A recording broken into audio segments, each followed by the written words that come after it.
You can now get a 30-day trial to experience The Athletic for free. Visit the link in the description below to try it now. Hello and welcome to Tifo IRL.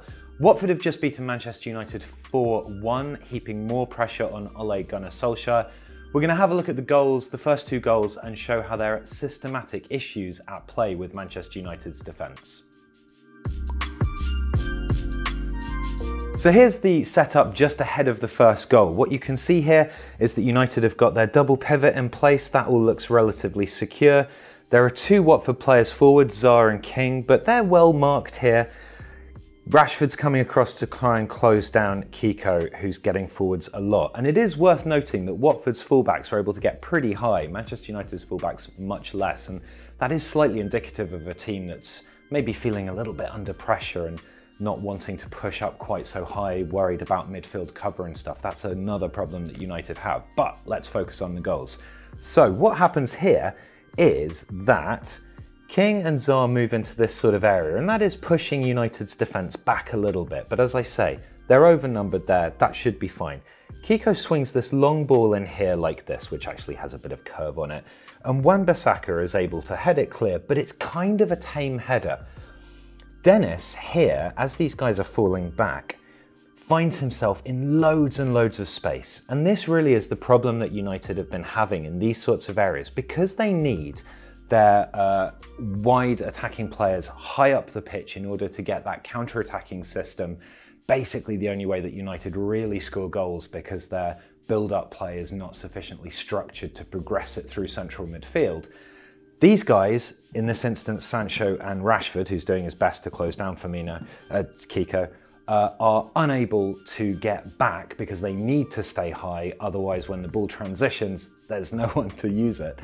So Dennis is in loads and loads of space here. Now Sancho does make an effort, and he's actually really cleverly impeded by Messina. That's actually sort of more up here. But Dennis is able to bring the ball in here, and then these guys are sort of falling back. There's a slightly distracting run from Cleverley in here, but Shaw actually deals with it quite well. Zaha's wrapped up by Maguire. But what you see is King's movement in the box for this little square ball back here, sorry, like that, and then he's able to slot it home. The key point here is how much space Dennis is in. Wan-Bissaka's header isn't great, it's a bit kind of loose, doesn't get enough distance on it, doesn't get it out of play, but because Dennis is in so much space, he can then pick his movement, pick his opportunity to pass. King only has to drift a little bit back. The midfield haven't got back deep enough to cover that area. The centre-backs aren't quite talking to each other. It's basically indicative of a defence that is slightly, I want to say, over-worried, you know, not wanting to make mistakes, not being assertive enough.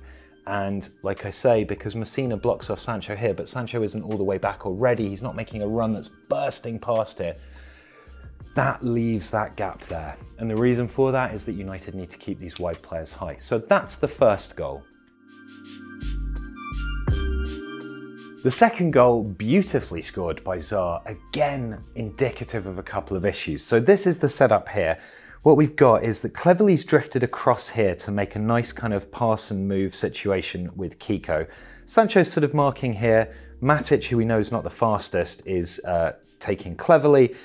Otherwise, United, again, their defensive structure initially looks okay. So Maguire, Lindelof and Wan-Bissaka are all quite narrow here. They've only got King to worry about. McTominay's prowling this area, guarding Sissoko. But what happens here, Kiko plays this ball down the line and Cleverley gets it there. Sancho again keeps up with him and sort of holds him back.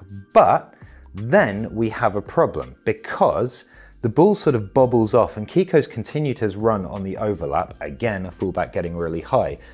And then what happens, because Matic has sort of been dragged over here, is that Shaw has to go across to this area.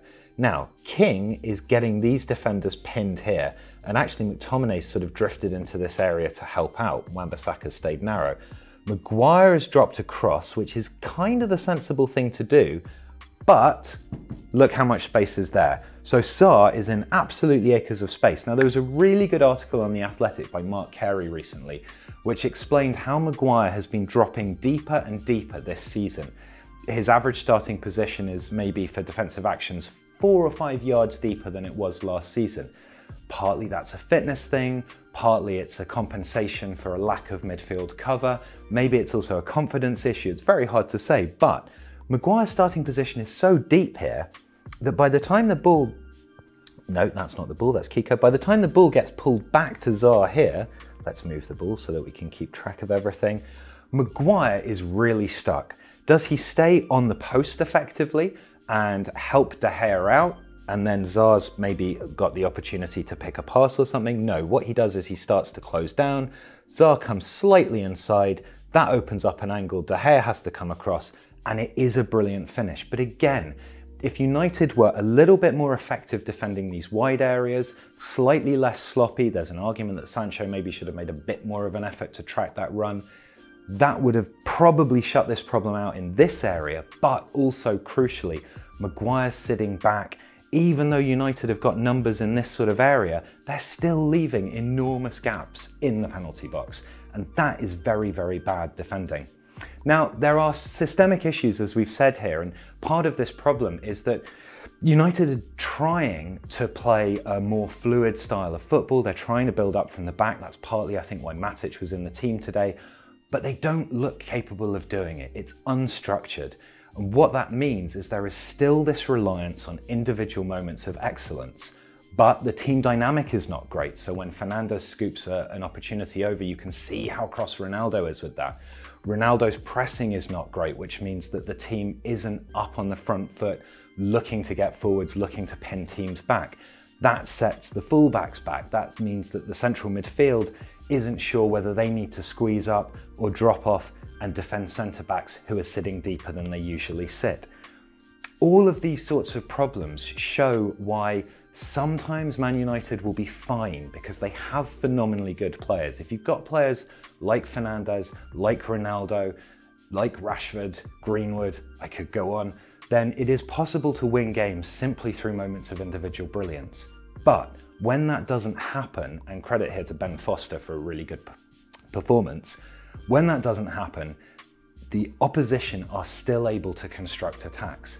And those systemic issues expose Manchester United. They expose them in the wide areas because of the lack of wide cover, because the wide forwards have to play far forward. It exposes them in front of the box because the central midfield aren't able to cover quite so well. And it exposes them behind the fullbacks because the fullbacks are caught in two minds. Do I try and close up and attack aggressively, exposing my centre-backs, or do I sit back and allow space in front of me, hoping the midfield will cover, but the midfield aren't? It's a real conundrum. The only question is whether Ole Gunnar Solskjaer will be there long enough to sort it out. If you like this video, please consider subscribing to the channel. The Athletic brings you the best sports journalism in the world in a personalised experience, connecting you with the stories and teams that you care about the most. There's coverage of 13 sports, plus direct access to world-class journalists through live Q&As, discussions and podcasts. Not to mention, it's all ad-free. And you can try it now for free for 30 days by clicking the link in the description.